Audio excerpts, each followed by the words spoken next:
Welcome. These will be my thoughts on Arrow, Season 3, Episode 20, The Fallen.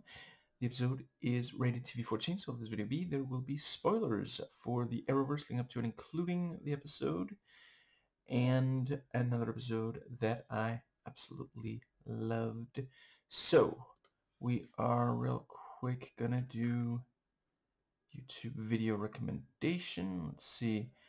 So since it is Pride Month, it will be LGBTQIA plus creator. See, I keep forgetting if I've already recommended the cat-like video. Influencer suggests racism as a solution to AI data centers.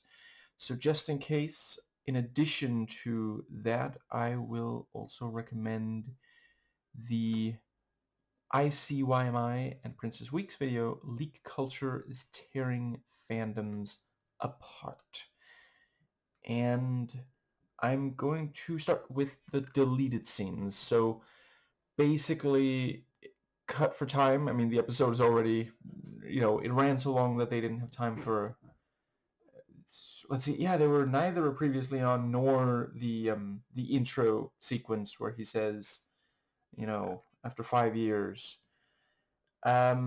But yeah, basically there's one where Laurel shows up and to the airport and asks why they're leaving and doesn't get a completely clear answer, but Oliver does tell her to watch over the city. It'll need her, which, we can understand why that was originally meant to be in the episode, because he's not expecting to personally come back. Roy's already gone.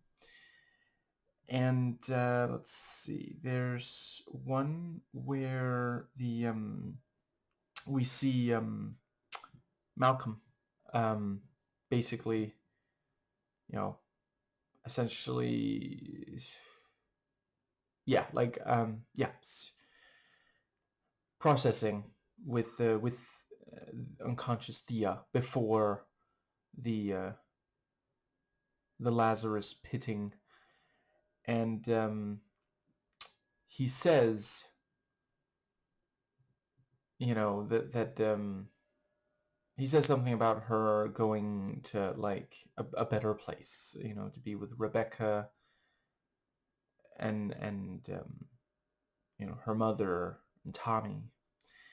And then he says, and soon, and someday me. And Felicity has been, for a little bit of this scene, this deleted scene, moving up behind him. And as soon as he said those words, she has the, she already has the best line in the episode as usual, but she also has the best line in the deleted scenes. Because she quips, hopefully soon, something to that effect at least. And, they talk about how all this is his fault. And then the, I guess I'll go with Holy Woman because I'm not 100% sure what the accurate title is. At that point, she says, it is time. And I quite appreciated that she doesn't tell either of them that they have to leave the room. Like, she does appreciate that both of them care about Thea. And it's also possible she knew that Felicity was on her way and she just lives for the drama. Now, I think that does cover... Yeah, that's them. So let's... and I will also say, I did, Katie Cassidy, who plays Laurel, is credited in the opening as many episodes. So I was a little bit surprised that, watching the episode itself, that she's barely in it. It's just, Felicity coming to see her there at the end. Now, so it explains a lot that originally she was supposed to be more. And she does, know Thea and care about what happens to her. And knew her for a long time as well.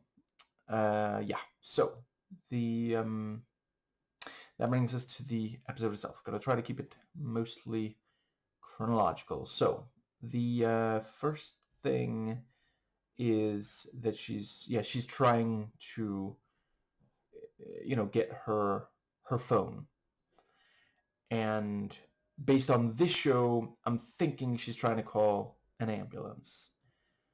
Of course, if it were Scream Queens, I think she would take a selfie.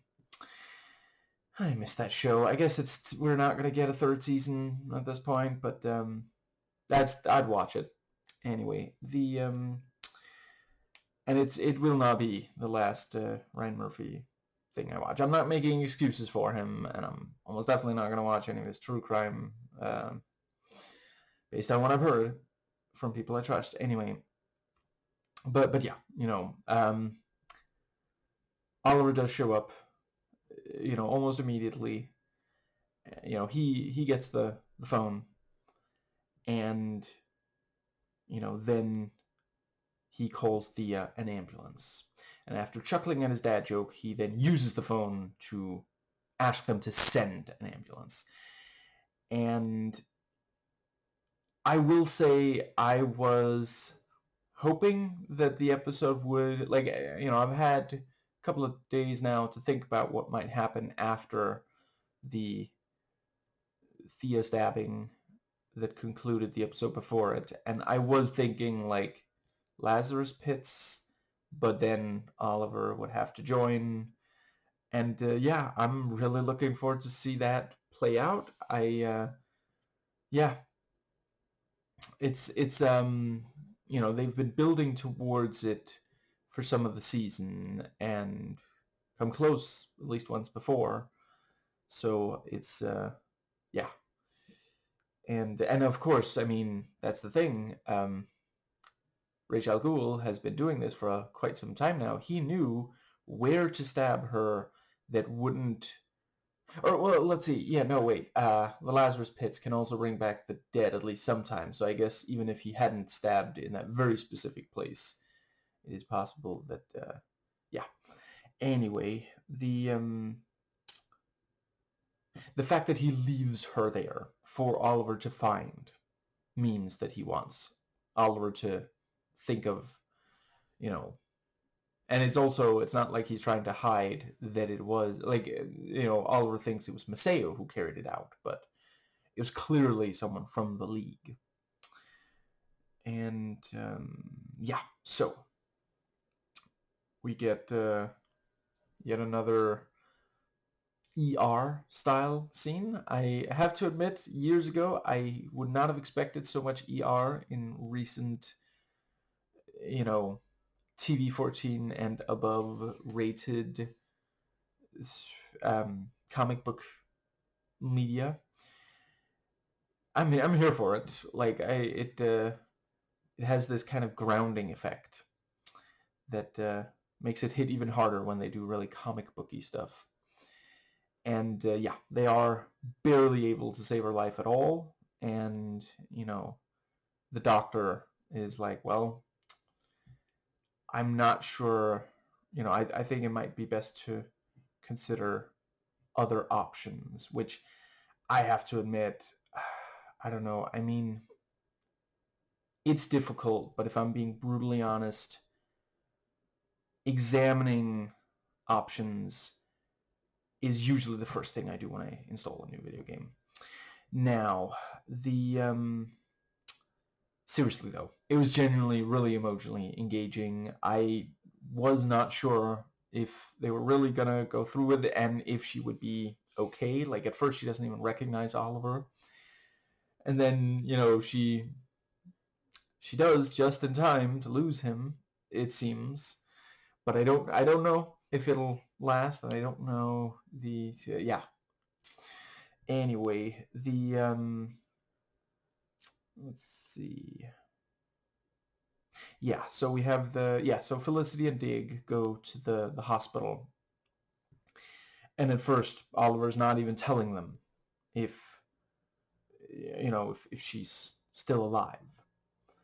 And ultimately, he does tell them she's hurt bad, as opposed to hurt good. And yeah, he's made up his mind. Erase and rewind. He's going to Nanda Parbat. And I appreciated that Malcolm, he's not actually on board with this, but he does point out, no, I mean, it would work. And Let's see. Oh, I think I accidentally skipped the bit with, yeah, at one point, there's, or is that, whatever. At one point, he sees smoke. And when there's smoke, there's leak. I mean, fire. I mean, both, really. Well, no, I don't think it was. I think it was like a little, what's it called? Like a flare or something. But, yeah. And I think around here we also get the first of the flashbacks. Those were really fantastic. I mean, as usual, but genuinely so cool. This thing of like, yeah, they're the first one is them spying on the place, and genuinely clever. This thing of like, well, they're mixing the alpha and omega and having dinner. And we find out, no, the dinner, that was a cover. And that genuinely is, like, I hadn't even thought of it before, but it's, again, such great setup and payoff. We didn't even realize, like, it sounds like just a throwaway joke, like, oh, they're also having dinner. I mean, an army marches on its stomach. I don't know, for some reason they don't use their legs. Seems like that would probably be more efficient. But yeah, what more crowded place than like a marketplace, especially right around where people go to eat. Of course that's gonna have a lot of, yeah. I think that brings us back to not the house that love built, but the present day scenes. And I think that's when, so Felicity goes to Ray and he points out, he knows now that Felicity does love Oliver, and this thing of like, it's not what you think. It sounds like exactly what I think, though. And yeah, he talks about like, that's what, the thing when, I told you I loved you and you brought me Jello. And I just want there to be an outtake where right before he tells her to take the jet, she goes, so that's a no on the jet. But yeah. And he says, I hope the awful thing becomes less awful or not awful or something. Also love his use of insofar. I relate. And I think that is about what. Yeah, so she does get the plane, and yeah, I like the thing about, that's where she has the best line. The thing, something about, um, her being allowed on the plane, and she says something like, it's not like you, or no, I think he's the one who says, I don't think I had a choice or something, and then she says, I wanted you to feel like you matured at least a little bit. Just awesome. And I think that does bring us to the yeah, I think around here we get the second of the flashbacks. And so yeah, they know, they follow the truck. Jesus take the wheel. I mean Maceo. And Jesus tapped out, understandably. And so they're shooting at it, and then Oliver jumps onto the truck and starts fighting hand to hand, which genuinely really clever, because at that range, their guns are essentially useless. Like, by the time they've aimed, he'll already have counterattacked physically, And plus, when he is surrounded like that, he might actually have an easier time of fighting all of them than they have of, fighting back. Like, military are not necessarily trained to surround someone and fight like that. Like, there are cultures where that is something they train towards. But military members, while they of course learn, some kind of melee combat, it's really more like one military person against at least one opponent rather than multiple military, and it's not like they have much room to back off either in there. So genuinely really clever, a good bit of what's that called again? That is guerrilla tactics, and then at one point, like, suddenly the sword goes through the side and it's her, and she's like, looked like you were in trouble. And it's so great because, like, he's been fighting for maybe a minute or two without us seeing the car. Yeah, like, in the meantime, Maseo drove the car to right next to the truck. She jumped onto the truck. Like, that's not at all, we don't need to see that. It's not a surprise that she can do that.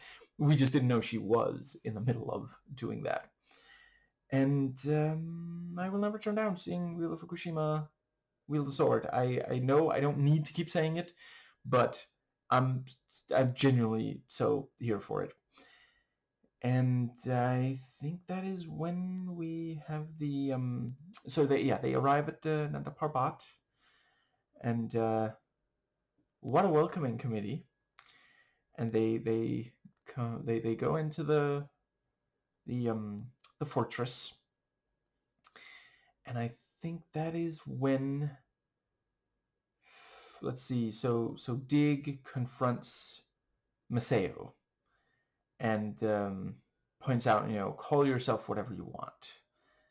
And the thing about, you are you saying that because you're trying to rationalize what you're doing to Oliver, and genuinely really effective. And it's one of those things where it's so crucial what character is doing that, because it would hit completely different if you had Felicity attempting something similar, but this is this kind of thing of not because she's a woman, but because of this, like, fighting background where, both of them have had situations where they stood by the person fighting next to them no matter the circumstance. And, he is pointing out, that is still part of Maseo, whether he likes it or not. And Maseo does have a powerful response. You know nothing, John Diggle. I mean, Snow. I mean, yeah. And the thing about, the last words to Akio were a lie. And by his own father at that. And let's see. I think that might bring us to the flashback where they get answers about where the and that was also really clever that there was that misdirect, because, like, yeah, Shreve knew, they might be like trying to stop this, and so they find out about the food, being where the virus is going to be released. And very effective with the shooting and such. And we have the bit with, Maseo saying, why are we doing this? And the thing about, well, we would only be, was it a shell of our former selves if we did not fight to save lives. Right. Also the bit with, how would Akio feel about what you're doing right now? In Dig talking to Maseo. And genuinely really excited to find out what happens. I was thinking, like, I mean, all the guy has to do is drop the vial, and yeah, it's almost impossible for, Oliver to catch it.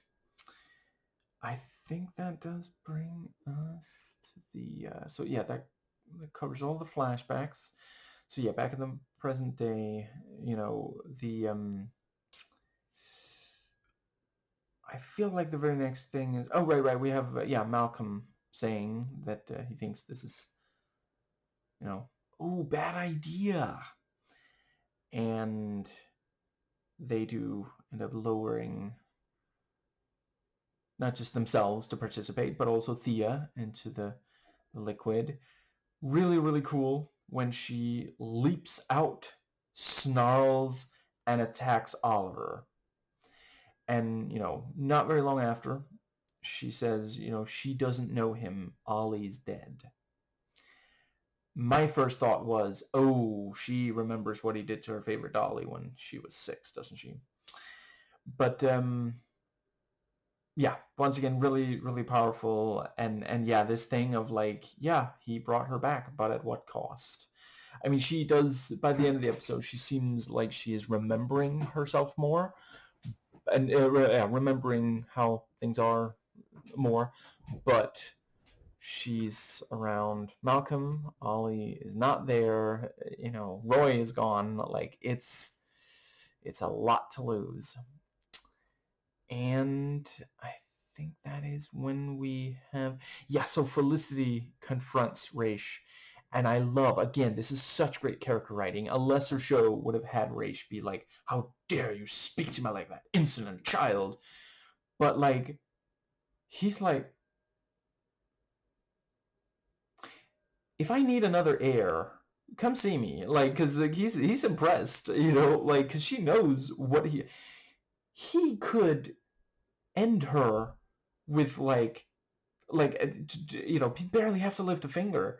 Wouldn't even be a challenge. He doesn't even get out of bed for such an easy kill, and she knows that, and it's just like, no, this is how she feels, and she says, we are going to use our resources to fight back against this, and she does.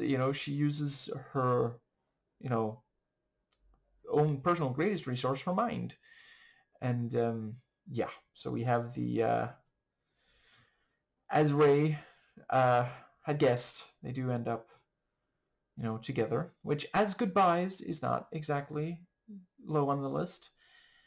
And yeah, also it felt like it's one of those things, I don't like cheating, but it's fiction. I appreciate the dramatic weight of it, and it really felt like something they had been building towards. Like the first time we found out that there was some chemistry between them goes back a bit. I mean, yeah, really, they've had strong chemistry since the start. I don't know if I would necessarily call it sexual from right away, but there's been so many. She'll make all those statements about spending the night with Oliver and getting sweaty with him and being close to him and all these things. So it yeah, I feel like that pretty much gets us to the so yeah, after that, she she acts like she doesn't know what's in the, and she after he drinks it, and it was very nicely done, because like she's a little slow to pour for herself, and she, he lifts and drinks, and then she doesn't do that. So yeah, it's I wish I could make a very specific pop culture reference, but it's a spoiler for that movie. I'll just say there's a noir masterpiece which has a very similar thing, where it's also like you don't necessarily realize it immediately, but like thinking back on it, or maybe on a rewatch or something, you're like, oh yeah, because they kept encouraging the other one to drink, but didn't drink any himself. Interesting. Anyway, in this case, herself. I think, yeah, and she says something about, she got the powder from the holy woman, which, in the, I'm not calling her a witch, it's W-H-I-C-H. That's that deleted scene. I mean, we won't literally see her pick it up, but we see her in the room with the holy woman, and yeah, I could absolutely see her sneaking some of it, having already thought about this. And yeah, so the others point out this is really risky, but we also have the thing about, Malcolm would know the exit. Oh, I also loved, yeah, the bit where, so when Felicity is talking to Raish, one of the, yeah, she lists several people that she's working with, and then she says, God, help me, even Malcolm. I really love that she's still not comfortable with that. Like, she shouldn't be, that, yeah. And I think that brings us to, so yeah, they try to go through the catacombs, which, if you didn't know what a catacomb is, you might assume is another word for a kitty grooming center. And yeah, the fighting along the way, I will never turn down Malcolm fighting, League members. That was really, really cool. And, Dig shoots one, and Felicity takes one out with like a spear. Very nicely done.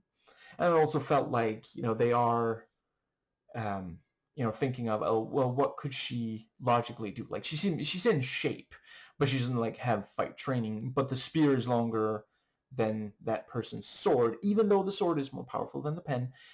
And no, wait, that's the other way around. Whoops.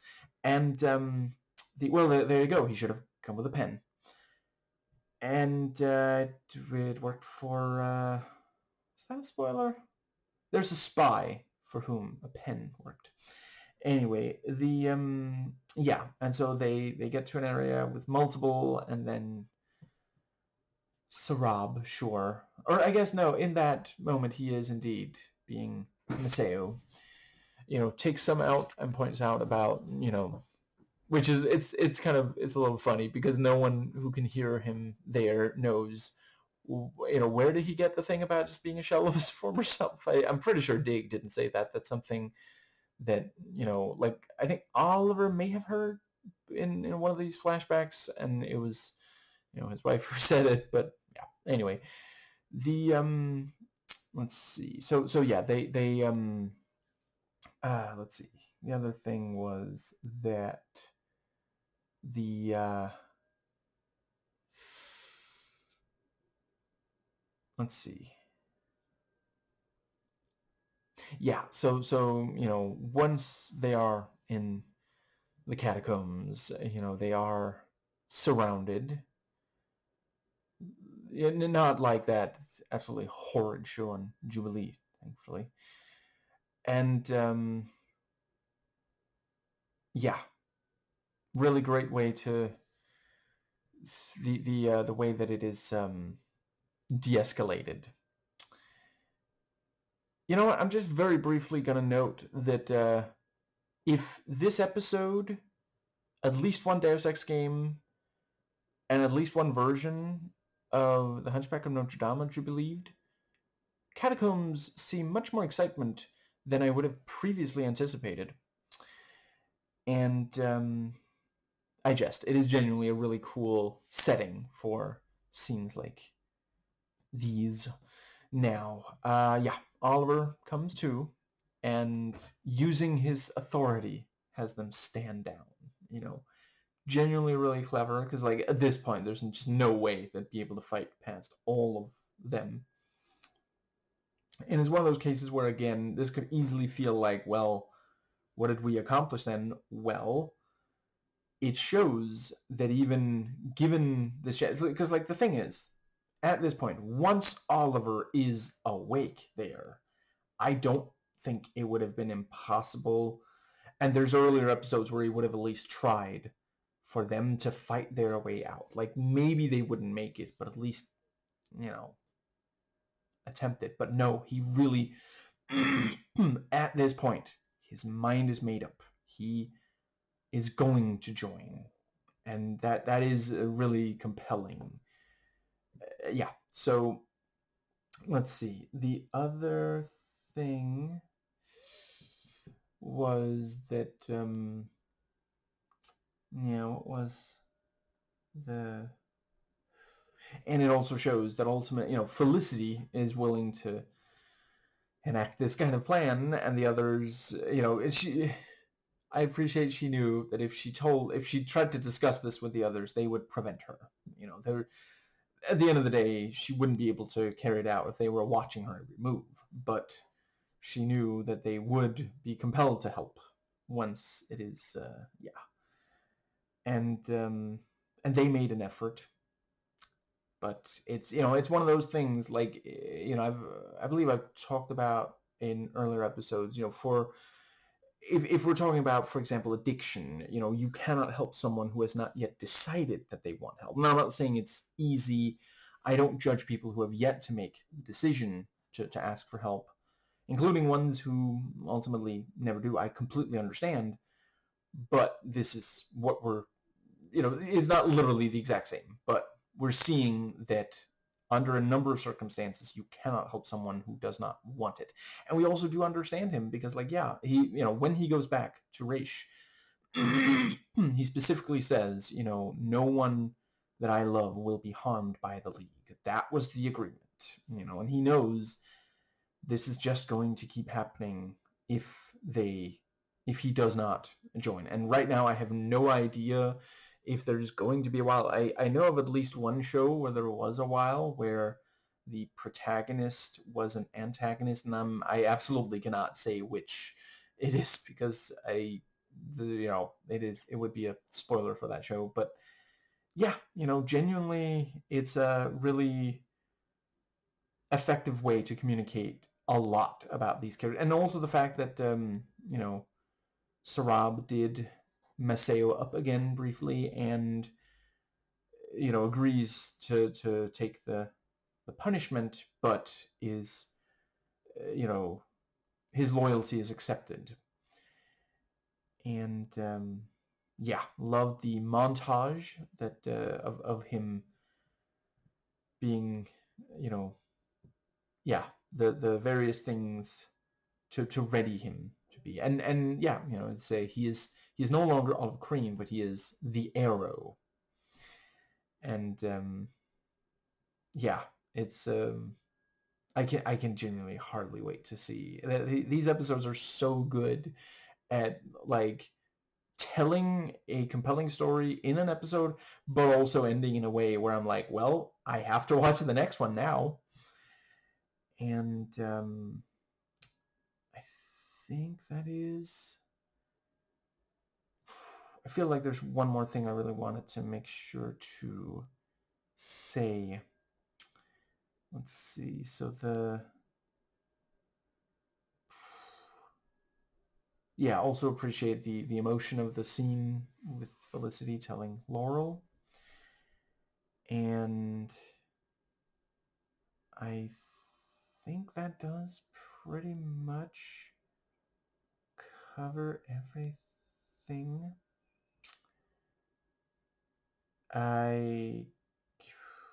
Let's see. Yeah, so did also really love the acknowledgement of how fantastical the Lazarus pits are, and the thing about Felicity giving it a nickname that I think Cisco would approve of. And yeah, I guess if this episode had come out more recently, the nickname might have been Hot Tub Med Bed, and Trump would post a ridiculous AI video about it.